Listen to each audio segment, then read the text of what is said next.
Türkiye'den Örgümü Dediniz kanalımdan dünyadaki tüm dostlara selamlar, sevgiler, saygılar. Örgümü Dediniz kanalıma hepiniz hoş geldiniz.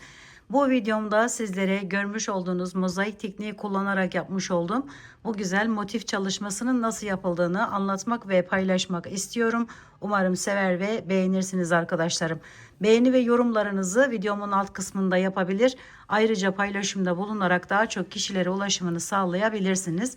Evet, hırkalardan kazaklara, battaniyelere, kırlentlere, çantalara varana kadar dilediğiniz bütün örgü projelerinde rahatlıkla kullanabilirsiniz arkadaşlarım motiflerimizi.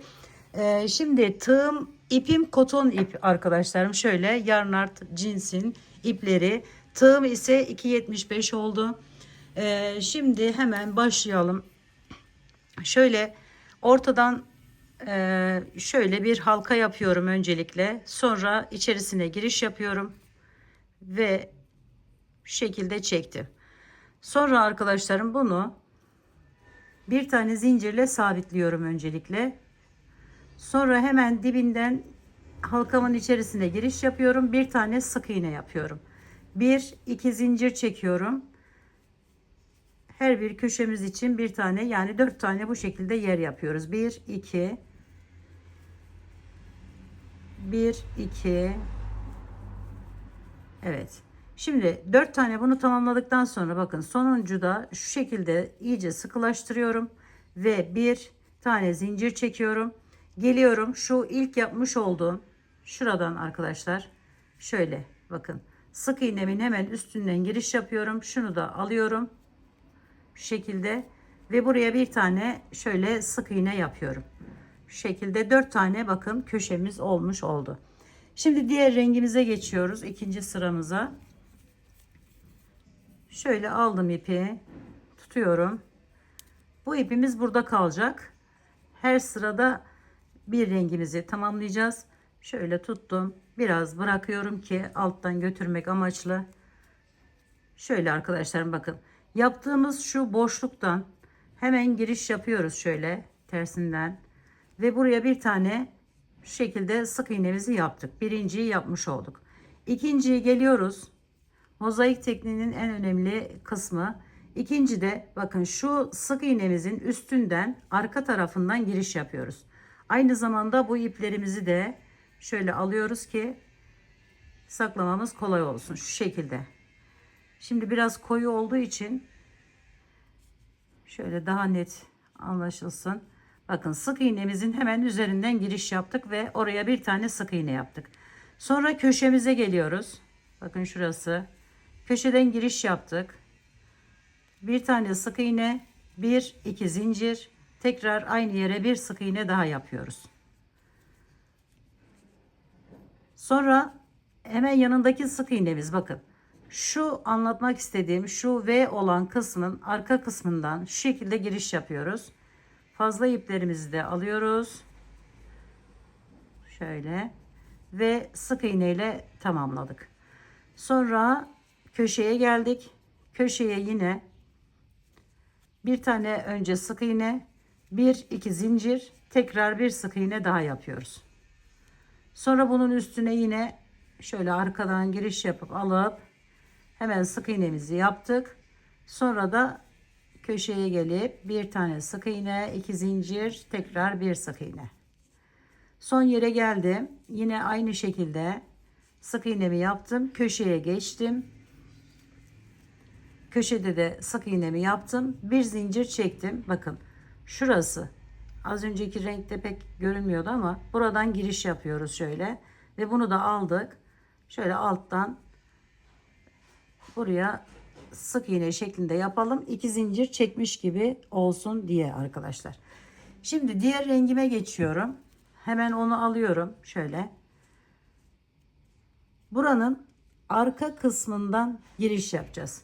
Şöyle bakın şuradan şu şekilde aldık. Birinci sık iğnemizi yaptık köşemize. Sonra devam ediyorum. Yanındaki şuradan hemen üstüne gelen V olan yerin, bu ipimiz burada kalıyor. V olan yerin arka kısmından giriş yapıp alıyorum. 2 tane sık iğne yapmış oldum köşe ile birlikte. Sonra arkadaşlarım üzerine bir alıyorum. Aşağıya iniyorum. Bakın şu ilk yaptığımız sık iğnemiz şurası. Bunun üstünden bu şekilde giriş yapıyorum ve buraya bir tane ikili trabzan yapıyorum. Sonra yanındaki yere bakın. Şuradan hemen bir tane sık iğne yapıyorum. Sonra köşenin bakın 2 tane zincirimiz var. Zincirimizin arka kısmından giriş yaparak buraya bir tane sık iğne yapıyoruz. 2 tane zincir çekip tekrar bir sık iğne daha yapıyoruz. Şu şekilde. Sonra yanındaki sık iğnemizin yine arkasından giriş yaptık. Sık iğnemi yaptık. Sonra üzerine bir aldık. Bakın şu üstteki şuradan giriş yapıyoruz. İsterseniz bu şekilde, isterseniz bu şekilde giriş yapıp alabilirsiniz arkadaşlarım. Hangisi kolayınıza giderse o şekilde yapın derim. Evet, şimdi sık iğnemin üzerinden yine aldım ve bu şekilde buraya sık iğnemi yaptım. Sonra zincirlerimin üzerine geçiyorum. Şöyle birinci zincirimden giriş yaptım. Yaptım sık iğnemi, bir iki zincir çektim. İkinciden de aynı şekilde girişimi yapıyorum ve sık iğnemi yapıyorum. İkinciyi de hemen yanına yapıyorum. Sonra üzerine bir alıp aşağıya inip bir tane buradan alıp bakın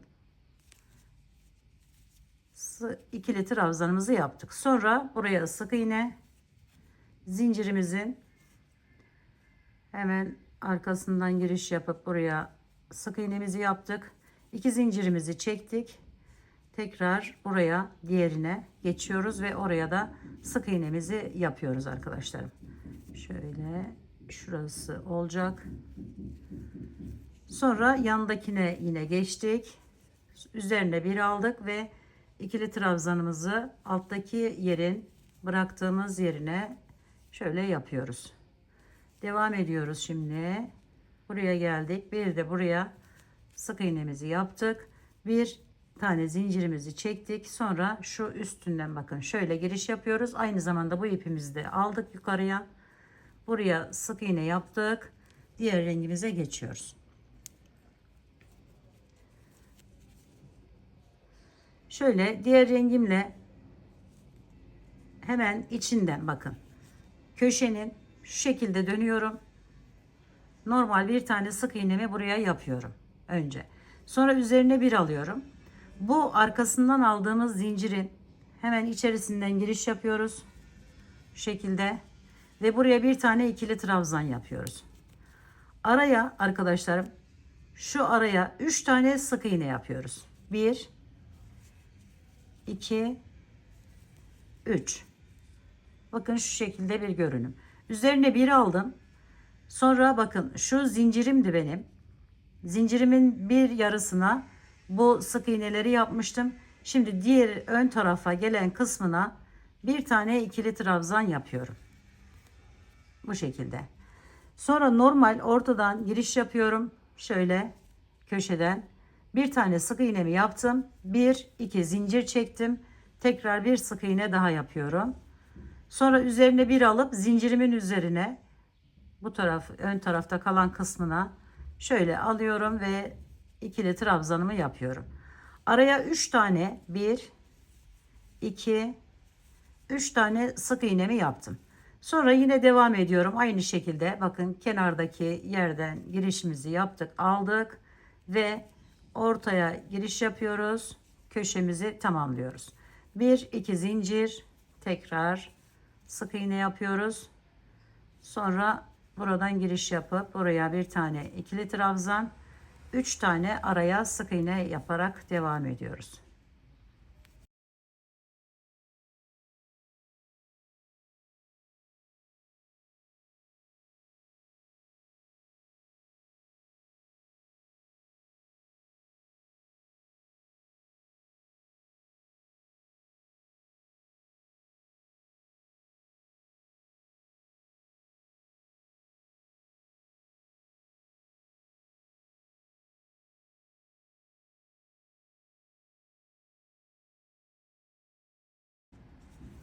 Şimdi köşemize geldik yine. Şöyle sık iğnemizi yaptık. Bir zincirimizi çektik.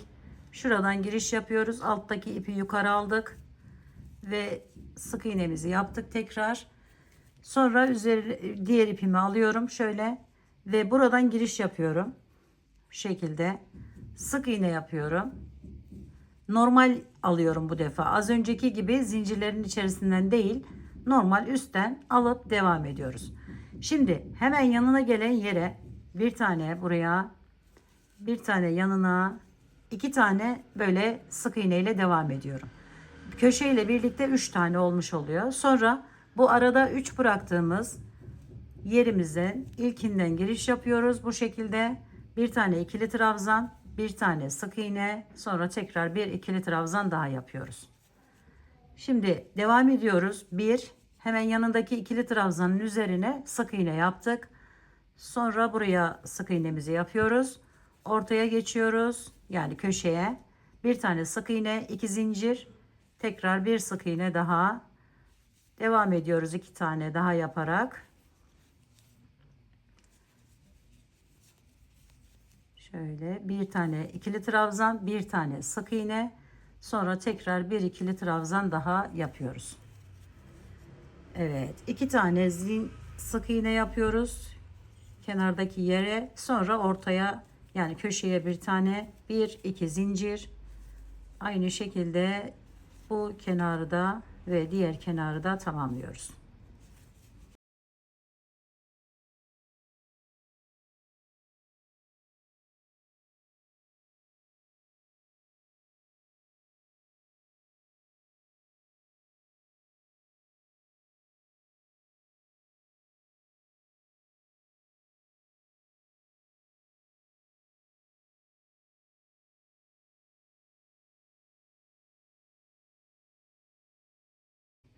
Şimdi bu rengime geçiyorum. Bu rengimle arkadaşlarım şöyle tuttum. Bakın buradan yine girişimizi yapıyoruz şu şekilde. Sık iğnemizi yaptık. Sonra bu kenara geldim. Hemen yanındaki sık iğnemin üzerinden arkasından giriş yapıp buraya yine aynı şekilde sık iğnemi yapıyorum. Sonra üzerine bir alıyorum. Geçiyorum. Bakın şuraya. Şuradan giriş yapıyorum ve buraya bir tane ikili trabzan yapıyorum. Şurayı atlamış oluyoruz. Bir tane buraya ikili trabzan yaptık. Sonra bunu üzerine 3 tane sık iğne ile devam ediyorum. 2 ve 3. Sonra bir aldım üzerine aynı bu ikili trabzanımın, bakın şöyle giriş yaparak buraya bir tane ikili trabzan yapıyoruz. Sonra köşeye gelen yere bunu atlıyoruz arkadaşlarım. Şuradan giriş yapıp buraya bir tane sık iğne, bir de köşeye sık iğne. Şöyle bir görüntü elde ediyoruz. Bir iki zincirimizi çektik. Yine aynı şekilde devam ediyoruz. Bir iki, sonra ikili trabzan. Sonra 3 tane yine sık iğne yapıp devam ediyoruz. 2 ve 3. Sonra bir tane ikili trabzanımızın hemen üzerine ikili trabzan yapıyoruz. Sonra bir tane buraya, bir tane köşeye sık iğnemizi yaptık. Bir iki zincirimizi çektik. Aynı şekilde devam edip diğer yerleri de tamamlıyoruz.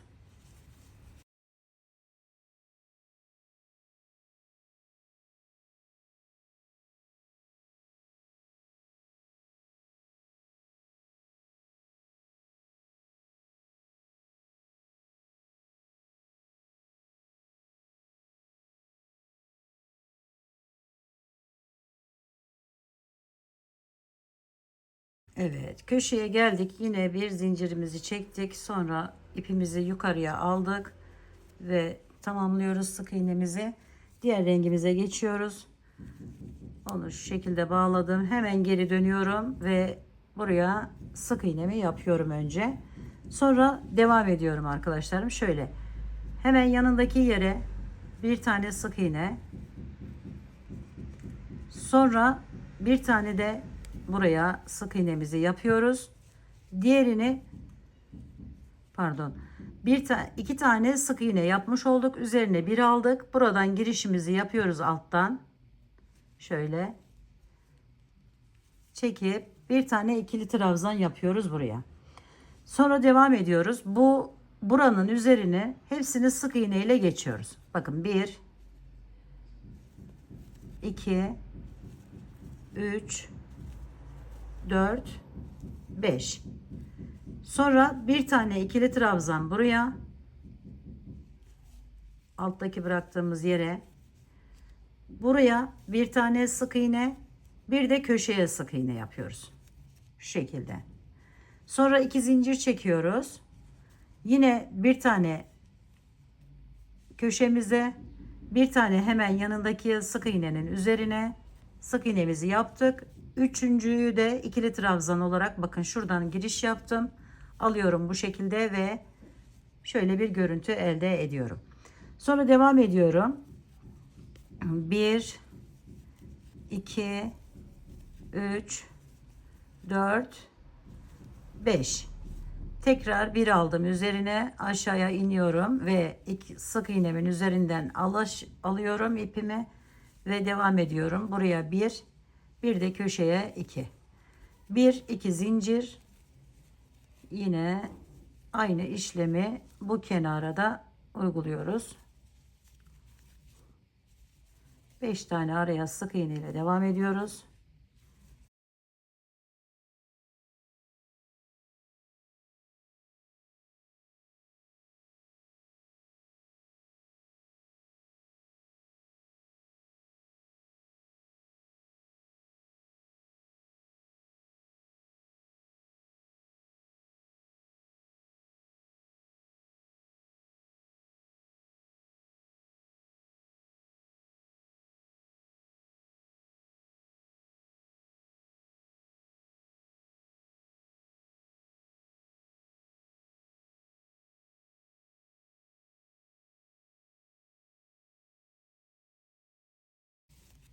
Ve bakın şöyle bir görüntü elde ettik. Şu orta kısmını tamamlamış olduk arkadaşlarım. Şimdi diğer rengime geçiyorum hemen. Önce bir tane zincir çekiyorum. Sonra buradan giriş yapıyorum. Alttakini yukarıya alıyorum. Her defasında aynı şekilde yapıyoruz burayı. Diğer ipimi alıyorum hemen.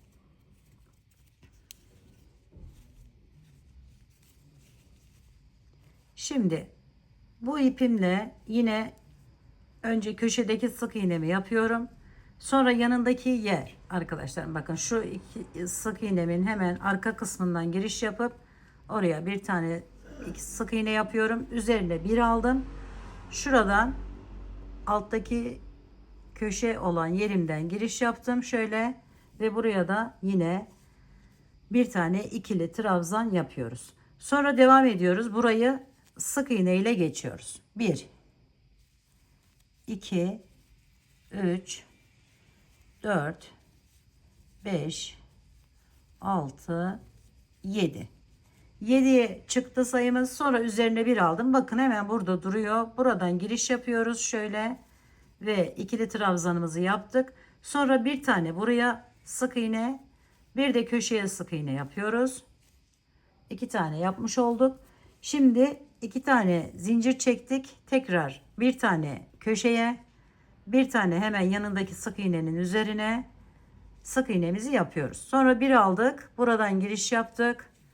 Ve buraya bir tane ikili trabzan, 7 tane sık iğne yapıp devam ediyoruz. 1, 2, 3, 4, 5, 6, 7. Sonra tekrar bir tane ikili trabzan, 2 tane sık iğne yapıp diğer kenara geçiyoruz. Evet arkadaşlarım bu sırayı bakın bu şekilde tamamladım. Görüntümüz bu hale geldi. Şimdi diğer rengime geçtim. Hemen onunla şöyle ilk birinci yere sık iğne, ikinci yere sık iğne, sonra yine bu rengimizde yaptığımız gibi buraya bir tane ikili trabzan şöyle giriş yapıp yapıyoruz. Ve devam ediyoruz sık iğneler ile. Bu sefer sayımızı da artmış oluyor. 2, 3, 4, 5, 6, 7, 8, 9. 9 tane buraya sık iğne yaptım. Sonra üzerine bir alıyorum. Buradan giriş yapıyorum. Bir tane ikili trabzan.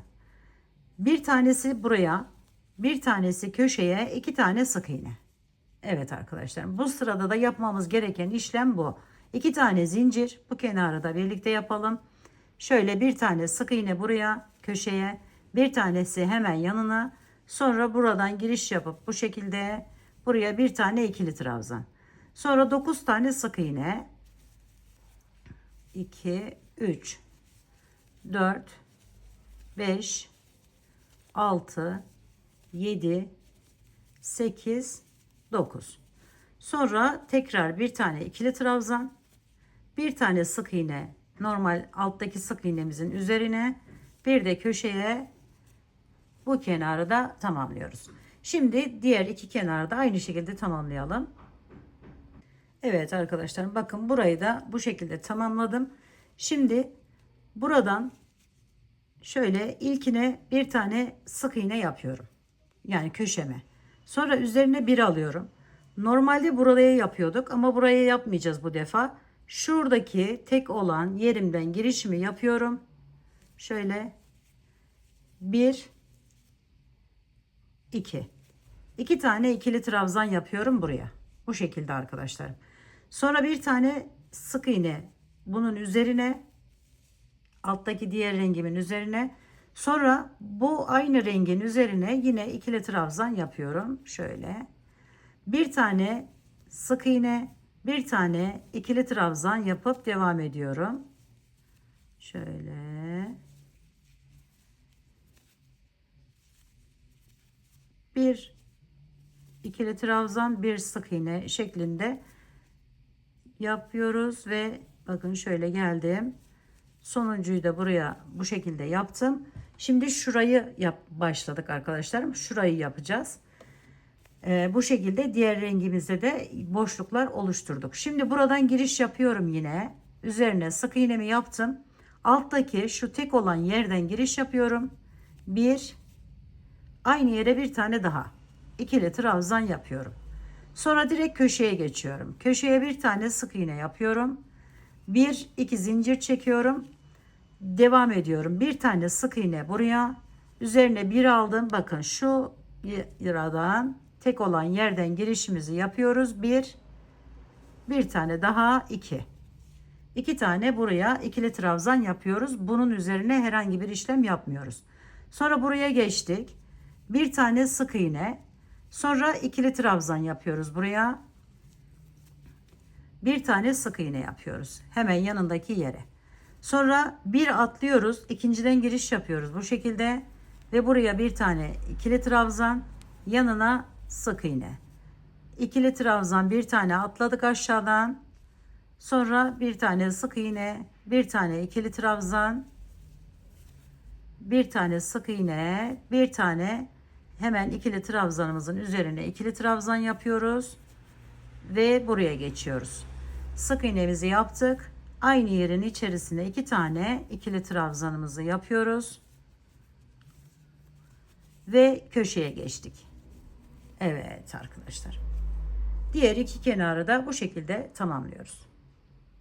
Evet arkadaşlarım, bakın bu sıramı da bu şekilde tamamladım. Şimdi diğer rengime geçiyorum. Onunla şöyle hemen köşemdeki sık iğnemi yaptım. Sonra yanından devam ediyorum. Sık iğne yaparak şöyle 1, 2, 3. 3 tane buraya sık iğne yaparak geldim. Sonra üzerine bir alıyorum. Bu ikili trabzanımın üzerinden giriş yapıp buraya yine bir tane ikili trabzan yapıyorum. Bakın şurası olacak arkadaşlarım, şurası. Sonra devam ediyorum. Bir tane sık iğne, bir tane bu boşluklara ikili trabzan yapıyoruz. Şöyle üstüne sık iğne, aradaki boşluktan giriş yapıp buraya ikili trabzan. Şöyle devam edelim. Bir sık iğne, bir ikili trabzan şeklinde devam ettik. Geldik. Şimdi buradayız. Buraya bir tane ikili trabzan. Sonra 3 tane kenardaki yerlere 1, 2, 3. Bir de köşeye sık iğnemi yapıyorum. 1 2 zincirimi çektim. Yine buradan başlamak üzere 1 2 3 4 köşe ile birlikte 4 tane sık iğne ile geldik. Sonra ikili trabzanımızın üzerine ikili trabzan yapıyoruz.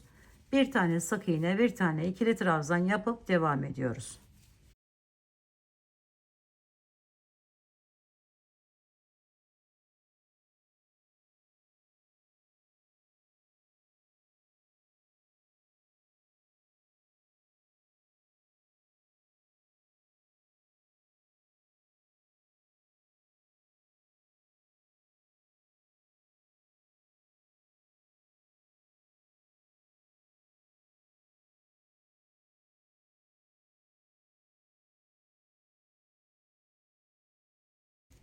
Evet, bakın görüntümüz bu şekilde. Şimdi diğer iki kenarda tamamlayalım.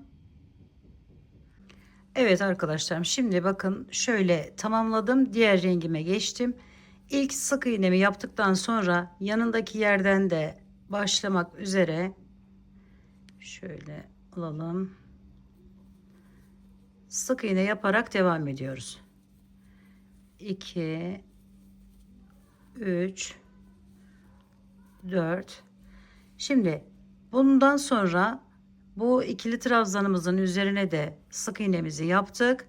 1 2 3 4 5 6 tane sık iğne yapmış olduk. Sonra üzerine bir alıyorum. Bakın şuradan giriş yapıyorum.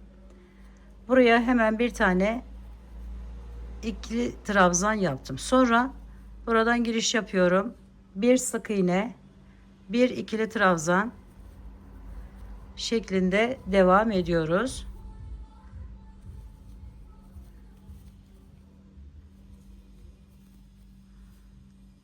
Yine ikili trabzanlarımızın üzerine ikili trabzan, sık iğnelerimizin üzerine sık iğneler yaparak devam ettik. Geldik buraya. Burada yine 1 2 3 4 5. Şimdi köşeye geçtik 6. Evet, bakın şöyle. Şimdi 2 zincir çekiyoruz. Tekrar köşeye bir tane sık iğne, yanına 5 tane daha devam ediyoruz. 1 2 3 4 5. Sonra bir ikili trabzan, bir sık iğne şeklinde devam ediyoruz.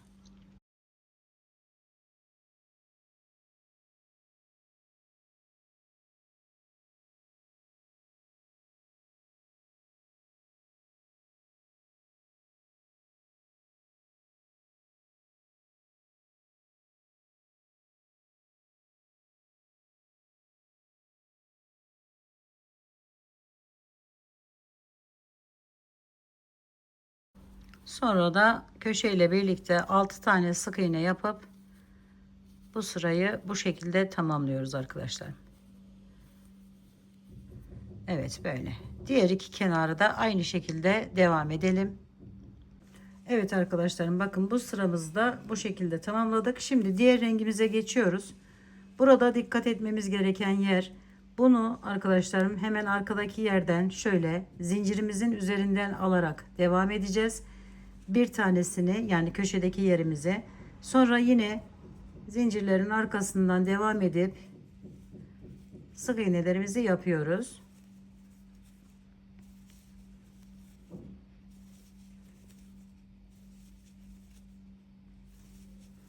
6 7 tane buraya sık iğnemi yaptım. Sonra üzerine bir alıyorum. Bakın buradan giriş yapıyorum yine. İkili trabzan, sık iğne, ikili trabzan, sık iğne şeklinde devam ediyoruz.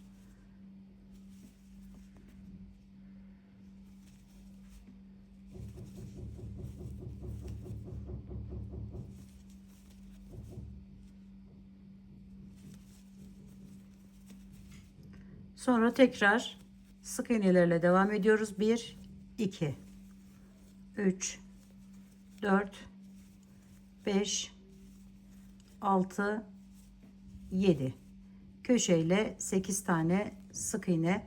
köşedeki sık iğnemizi, pardon, şöyle zincirimizin arka kısmından alarak yapıyoruz. Sonra 2 zincir çekiyoruz. Diğerine geçtik.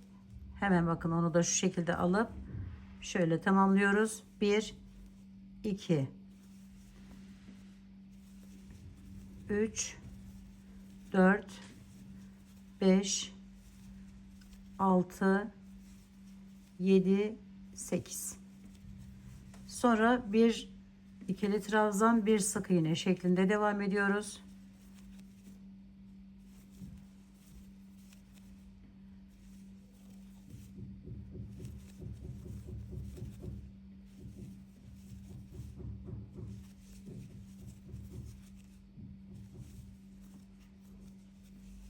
Sonra buradan başlayarak yine 8 tane köşe ile birlikte sık iğnemizi yapıyoruz.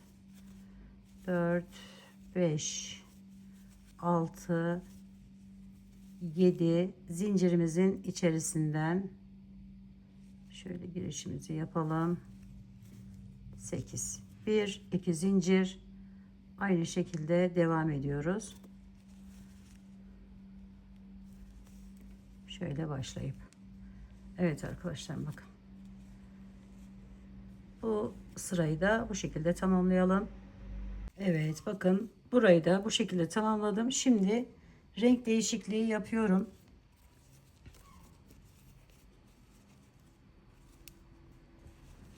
İlk köşeme yine sık iğne ile bir tane sık iğnemi yaptım. Sonra üzerine bir alıyorum. Altta bıraktığımız, bakın, zincirimizin hemen içerisinden giriş yapıyorum. Ve buraya bir, hemen yanından devam ediyorum. 2 3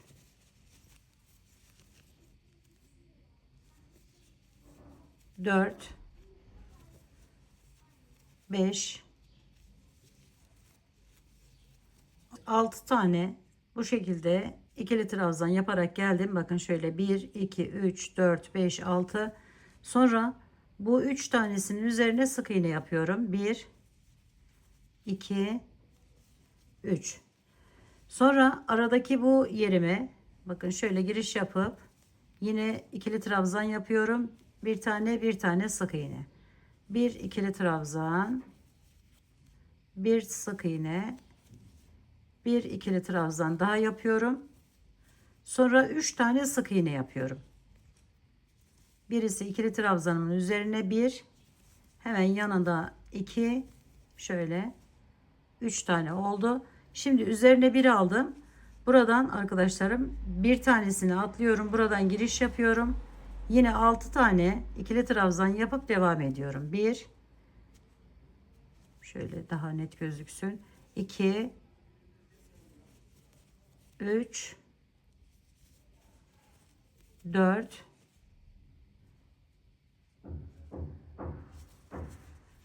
5, bir de zincirimin hemen diğer tarafından şöyle 6. Sonra içerisine giriş yapıyoruz. 1 2 zincir, tekrar bir tane sık iğne. Sonra üzerine bir aldık. Bakın şuradan birinciyi başlıyoruz. 6 tane sık ikili trabzan yapıyoruz. 1 2 3 4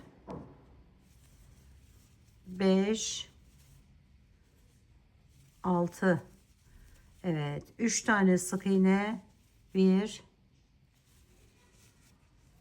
2 3. Sonra ikili trabzan yapıyoruz. Şöyle net gözüksün diye arkadaşlarım şöyle biraz uzaklaştırayım. Bir tane sık iğne, sonra bir tane ikili trabzan, bir sık iğne, bir ikili trabzan,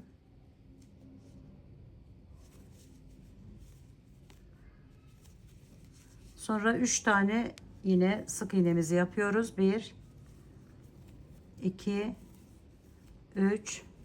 Sonra birini atlıyoruz buradan. 6 tane ikili trabzan yaparak devam ediyoruz. 1 2 3 4, 5. Bu da zincirimin içerisinden 6. Sonra köşeye normal bir tane sık iğne, 2 zincir, tekrar bir sık iğne daha ve 6 tane ikili trabzan yapıp bu şekle getiriyoruz.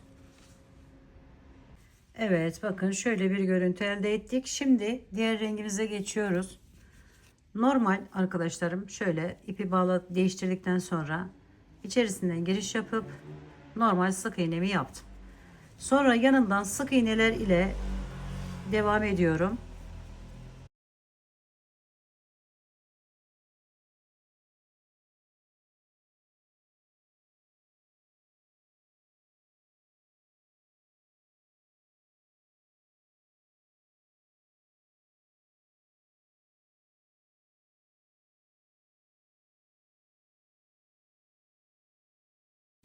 Şimdi buraya geldiğimizde buraya yine ikili trabzan yapıyoruz. Bir tane sık iğne yapıyoruz. Bir tane ikili trabzan yapıyoruz. Diğer yerleri normal sık iğne ile devam ediyoruz.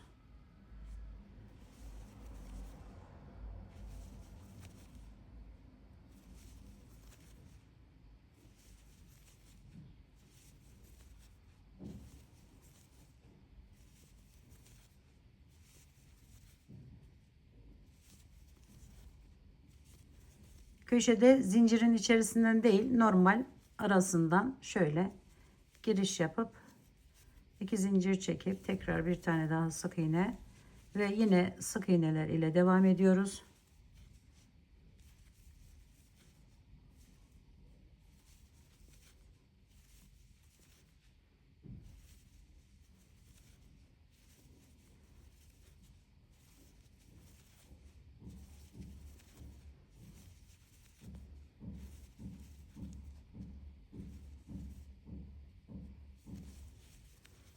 Sonra buraya bir ikili trabzan, bir sık iğne, bir ikili trabzan daha yapıp sık iğneler ile diğer kenara geçiyoruz.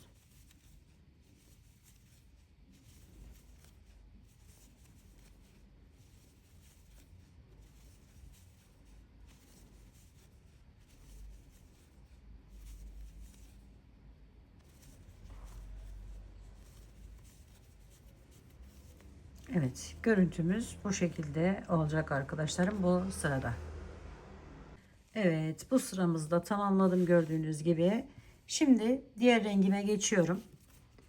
Diğer rengim de arkadaşlarım şöyle, hemen normal sık iğnemi köşeme bir tanesini yapıyorum. İkinci siyah olan yerimin de hemen üstünden giriş yapıp yani kenara 2 tane sık iğne yapmış oluyoruz şöyle. Arkasından evet giriş yaptım. Sonra ikili trabzan yapıp devam ediyorum. Bakın birinciyi hemen şu bir alt satırdaki yerden 1 2 3 4 5 6 7 8 9 tane ikili trabzan yaptıktan sonra bakın arkadaşım 2 4 6 8 9 3 tane sık iğne yapıyoruz. 1 2 3 sonra bir tane ikili trabzan aradaki yere, sonra 3 tane tekrar sık iğne yapıyoruz. 1 2 3 sonra tekrar birini atlıyoruz ve 9 tane ikili trabzan yaparak devam ediyoruz. 1 2 3 4 5 6 7 8 ve 9. Evet, buraya bir tane sık iğne hemen yandaki sık iğnemizin üzerine, sonra bir de köşeye sık iğnemizi yaptık. 2 zincirimizi çektik. Devam ediyoruz. Bir tane sık iğne buraya, bir tane hemen yanındakinin üzerine, sonra yine 9 tane ikili trabzan yapıp devam ediyoruz.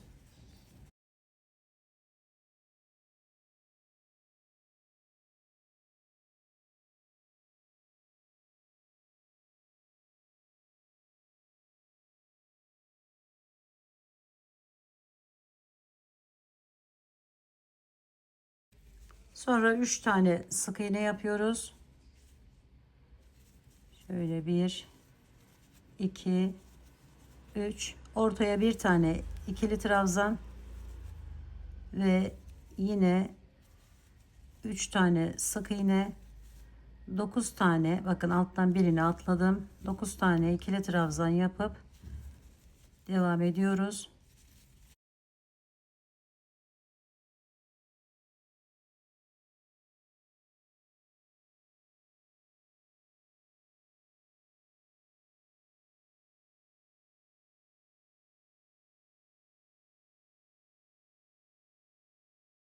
Sonra bir tane sık iğnemin üzerine, bir de hemen yanına 2 zincirimi çekiyorum, devam ediyorum. Evet. Bu sırayı da bu şekilde tamamlıyorum. Evet arkadaşlarım, bakın rengimi tamamladım. Görüntüm bu şekle geldi. Şimdi buraya geldiğimizde diğer rengimize geçtik. Bunu normal bir şekilde bakın şöyle tamamlıyorum. Bir tane sık iğne yaptım. Hemen yanındaki yerin üzerine de şöyle giriş yapalım. Sık iğnemizi yapıyoruz. Yani 2 tane sık iğne yapmış oluyoruz buraya. Sonra alttakine iniyoruz şöyle. Şurayı yapacağız arkadaşlar. Şu yapraklarımızı yapacağız. Onlar birleşince bu yerlerde çok değişik ve farklı gözükecek. Şöyle yaptık. Sonra sık iğne yaparak devam ediyoruz diğer köşeye kadar arkadaşlar, bakın. Hiçbir işlem yapmayacağız burada. Hepsini sık iğne ile geçeceğiz. Evet, sık iğneler yaparak bakın buraya kadar geldim. Şimdi buraya tekrar bir tane şöyle ikili trabzanımı yapıyorum. Sonra buraya sık iğnemi yapıyorum. Bir de köşeye sık iğnemi yapıyorum. Tekrar 2 zincir çekiyorum ve sık iğnemi yaptım birinciyi, ikinciyi de hemen yanındaki yerin üzerinden yapıyorum. Sonra ikili trabzan yapıyorum ve sık iğne yaparak buraya kadar gelip yine aynı burada yapmış olduğumuz işlemi yaparak bu sırayı da tamamlıyoruz arkadaşlar. Evet, şimdi diğer rengimize geçiyoruz. Bakın şöyle bir görüntü elde ettik. Bu rengimizle yine köşedeki sık iğnemi normal bir şekilde yaptım. Sonra hemen yanından, bakın şuradan girişimi yapıyorum, sık iğnemi diğer rengimin üzerindeki yerden 2 tane sık iğne yapmış oldum arkadaşlarım. Sonra üzerine bir alıyorum. Bakın şuradan giriş yapıyorum şöyle alttan. Bir tane ikili trabzan yapıyorum buraya. Şöyle. Sonra yanındaki ikili trabzanın üzerine bir tane sık iğne ve buradan başlayarak arkadaşlar ikili trabzanlar yapıp gelerek, bakın şu ortadaki 3 taneye kadar ikili trabzan yaparak geliyoruz.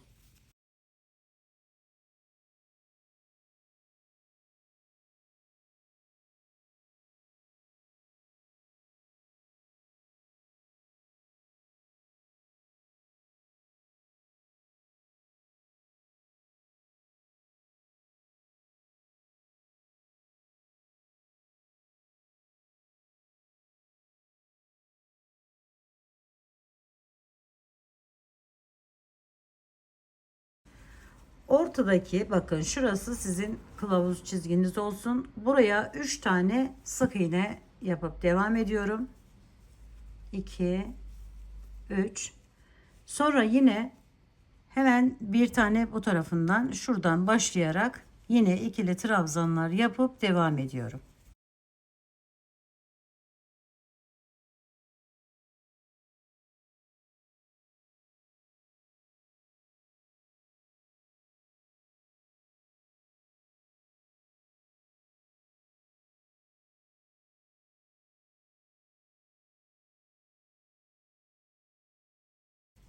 Toplamda 11 tane ikili trabzanımız var arkadaşlarım bu arada. Sonra bir tane, bakın bunun üzerine sık iğne, bir tane araya ikili trabzan şöyle, sonra bir tane sık iğne, sık iğnemin üzerine bir de içine köşeme yapıyorum ve aynı şekilde diğer kenarı da tamamlıyorum. Diğer kenarları da şu şekilde, bakın iki tane sık iğneden sonra bir tane alttan çıkartıp ikili trabzanımızı yapıyoruz. Sonra bunun üzerine sık iğnemizi yaptık. Buradan başlayıp ortada 3 tane kalana kadar ikili trabzanlar yaparak devam ediyoruz.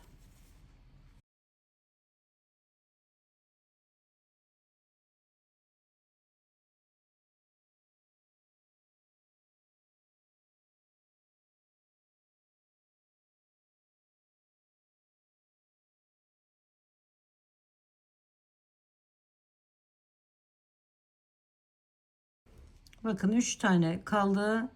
Hemen 1 2 3.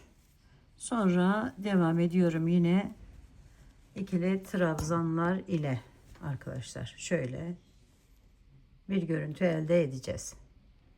Evet, bu sırayı da tamamladım. Gördüğünüz gibi şimdi diğer rengime geçiyorum. Normal sık iğnemi yaptım. Hemen yanındaki yere de aynı şekilde bir tane daha sık iğne yapıyorum. Sonra arkadaşlarım buradan alta iniyorum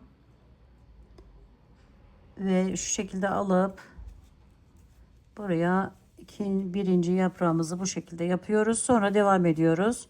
Bir tane sık iğne, buraya da bir tane yine ikili trabzanımızı yaptık. Sonra pardon, buraya artık düz geçiyoruz burayı. Yaprağımızı tamamladık çünkü. Sık iğneler ile devam ediyoruz. Şöyle.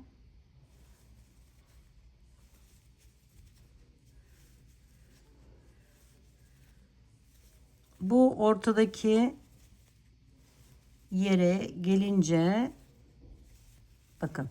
Burada 3 tane boşluk bırakmıştık. Bunun birincisinden giriş yapıyoruz şöyle. Normal sık iğne yaptık. Ortadakini alttan alıp bir tane ikili trabzan yapıyoruz. Sonra yine sık iğneler ile devam ediyoruz. Şöyle devam edelim.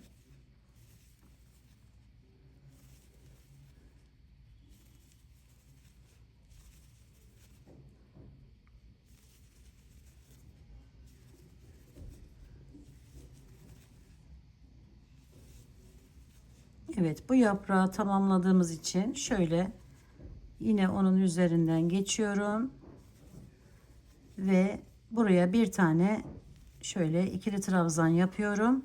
Sonra yine iki tane, bir buraya bir de buraya sık iğnemi yaptım. 2 zincirimi çektim. Tekrar bir tane daha yapıyorum.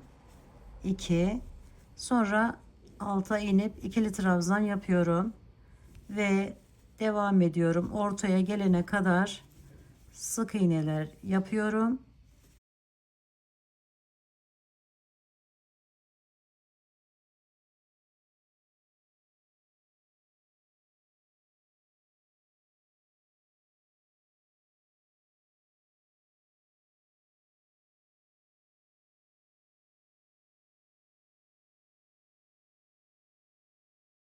Evet, buraya bir tane daha sık iğneden sonra tam ortadan giriş yapıp buraya bir tane ikili trabzan yapıyoruz ve sık iğneler ile devam ediyoruz. Evet arkadaşlarım, bakın burayı da tamamladık. Şimdi son sıramıza geçiyoruz. Şimdi bu ipimizi artık birazdan keseceğiz. Şöyle diğer ipimizi aldık. Buradan yine şöyle girişimizi yapalım. Sık iğne ile bir tane sık iğne yaptım buraya. Sonra hemen yanındaki yerin yine üzerinden giriş yapıyorum. Bu ipimi de alttan götürüyorum ki birazdan keseceğim onu. Sonra bir aldım üzerine ve buraya giriş yapıyorum. Şu hemen yanında alttaki yere ve şu şekilde tamamlıyorum. Sonra sık iğneler ile devam ediyorum. Bir tane sık iğne. Buraya tekrar ikili trabzanlar yapıp tamamlıyorum. Şöyle sık iğne olan yerlere Şöyle arkadaşlar bakın. Sık iğne olan yerlerin üzerlerini ikili trabzanlarla devam ediyoruz. Yani şöyle az önce yaptığımız gibi. Şu şekilde. Bu ipimizi de artık kesebiliriz. Şöyle biraz devam edelim.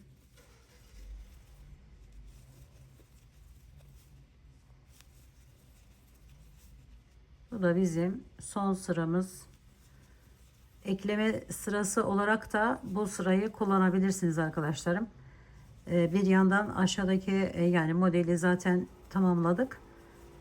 Burada yapmamız gereken işlemleri bakın buraya geldim, yine sadece araya bir tane sık iğne yapacağım. Alttaki ikili trabzan olduğu için şöyle. Bakın şöyle. Yine sık iğneler ile devam ediyorum. Şuradaki ipimiz bunu gösterdi. Evet. Onu daha sonra keseriz. Evet. Bu şekilde tamamlıyoruz. Biraz da ekleme işlemini diğer kenarda geçtiğimizde göstereyim arkadaşlarım. Dilerseniz bütün motifleri bitirdikten sonra da ekleme işlemini yapabilirsiniz. Dilerseniz bu şekilde örerken de ekleme yapabilirsiniz. İğne yardımıyla dikebilirsiniz arkadaşlarım. Başta da söylediğim gibi battaniyelerden hırkalara, çantalara, kilimlere varana kadar dilediğiniz her türlü örgü projesinde rahatlıkla kullanabilirsiniz arkadaşlarım mozaik motifimizi.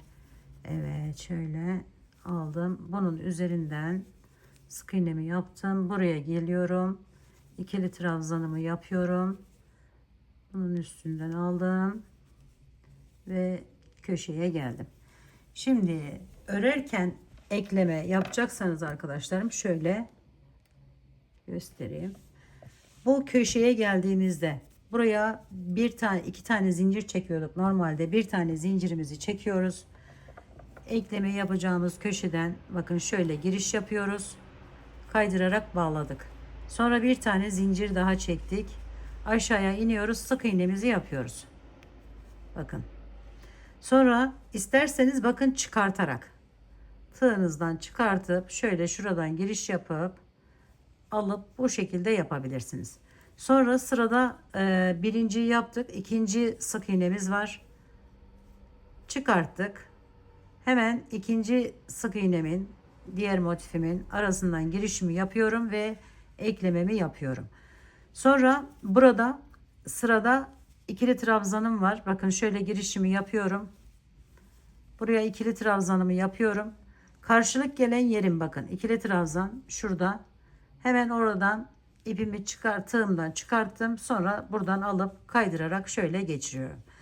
Dilerseniz bu şekilde, yani tığdan çıkartarak şöyle. Bakın çıkarttım. Bunu alıyorum. Buraya bağlıyorum. Dilerseniz de arkadaşlarım şöyle ikili trabzanıma geldi sıra. Şöyle çıkartmadan bakın hemen şöyle çevirdim tığımı bu tarafa. Şuradan girişimi yapıyorum. Şöyle kaydırarak bağladım. Diğerine geçiyorum. Bu motifte ne yapıyorsak, yani hangi şeyi yapıyorsak, sık iğne yapacaksak sık iğne yapıyoruz. İkili trabzan yapacaksak ikili trabzan yapıyoruz. Ve bu buraya da bu şekilde zikzaklı bir görünüme sahip olmuş oluyor arkadaşlarım. Dilerseniz bu şekilde de ekleme yapabilirsiniz. Eğer bu da zor olacaksa az önce de söylemiştim size. Bitmiş iki parça. Şöyle burayı sökelim. Bu parçamızın bitirmiş tarafı, bu tarafı şöyle buraya ekleme işlemini göstereyim. Şimdi arkadaşlarım bu da bittiğini farz edin. Hemen bu köşedeyiz zaten. Köşelerden şu şekilde girişimizi yapıyoruz. Sonra bakın bir buradan giriş yapıp şu şekilde alıyorum. Bir karşısına gelen yerden girişimi yapıp şu şekilde alıyorum. Bir buradan bir buradan. Eğer bu şekilde yaparsanız zikzaklı bir görünüme sahip olacaktır birleştirme yerleriniz arkadaşlarım. Şöyle. Yine bir de çıkartarak da yapabilirsiniz. Bakın böyle zikzaklı bir görünüme sahip olur. Bunda herhangi bir modeli takip etme gibi bir sıkıntınız olmayacaktır. Bu daha kolay olacaktır. Yeni başlayan arkadaşlarım için özellikle. Yani motifi bitirdikten sonra yaparsanız da kolay olur arkadaşlar. Şöyle bakın. Bu şekilde durur. Bir de bunun arkadaşlarım şöyle tığdan çıkartarak da ekleme yapabilirsiniz. Şöyle birini çıkartıyoruz, birini çıkartmadan hemen bağlıyoruz. Şu şekilde. Evet.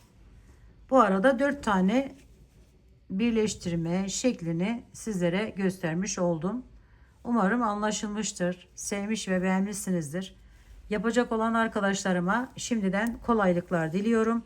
Örgümü dediğiniz kanalıma abone olmayı, beğenmeyi, yorum yapmayı, paylaşımda bulunmayı unutmazsanız çok mutlu olurum. Bir dahaki en farklı, en değişik örgü model, teknik ve tasarımlarında görüşmek üzere. Hoşça kalın, sağlıkla kalın. Allah'a emanet olun arkadaşlar.